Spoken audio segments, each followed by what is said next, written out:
सबको जय मसीह की।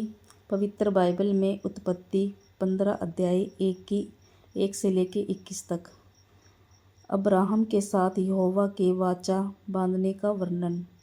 इन बातों के पश्चात यहोवा का यह वचन दर्शन में अब्राहम के पास पहुंचा।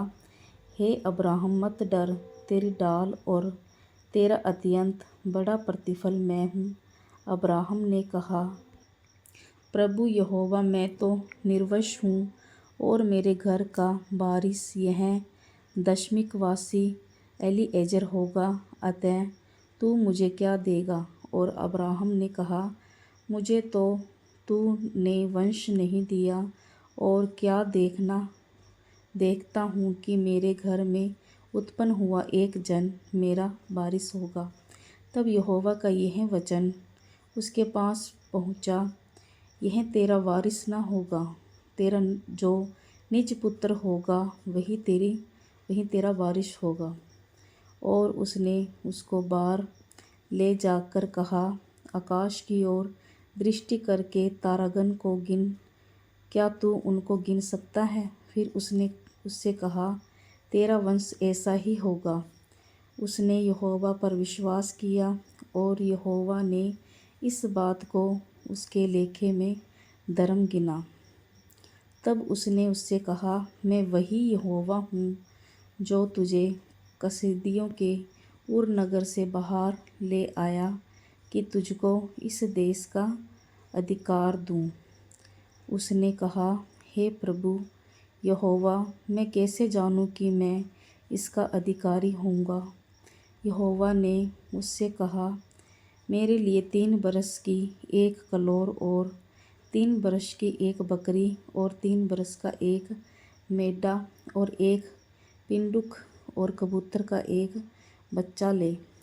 इन सबों को लेकर उसने बीच से 2 टुकड़े कर दिया और टुकड़ों को आमने सामने रखा, पर चिड़ियों के उसने टुकड़े नहीं किए। जब मांसाहारी पक्षी लोथों पर झपटे, तब अब्राहम ने उन्हें उड़ा दिया। जब सूर्य अस्त होने लगा, तब अब्राहम को भारी नींद आई, और देखो, अत्यंत भय और महाअंधकार ने उसे छा लिया। तब यहोवा ने अब्राहम से कहा, यह निश्चय जान कि तेरे वंश पराए देश में परदेशी होकर रहेंगे और उस देश के लोगों के दास हो जाएंगे, और वे उनको 400 वर्ष तक दुख देंगे।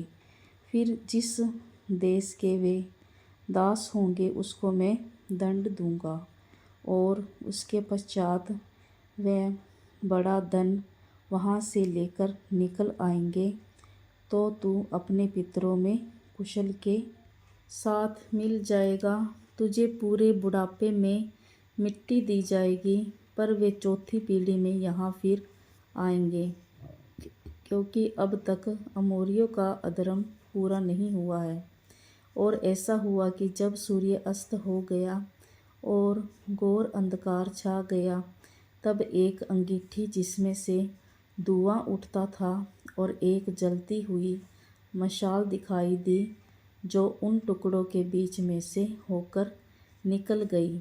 इसी दिन यहोवा ने अब्राहम के साथ यह वाचा बांधी, मिस्र के महानद से लेकर फरात नामक बड़े नद तक जितना देश है, अर्थात केनियों, कनजियों, कदमोनियों, हित्तियों, परिज्जियों, रपाइयों, अमोरियों, कनानियों, गिर्गाशियों और यबूसियों का देश मैंने तेरे वंश को दिया है।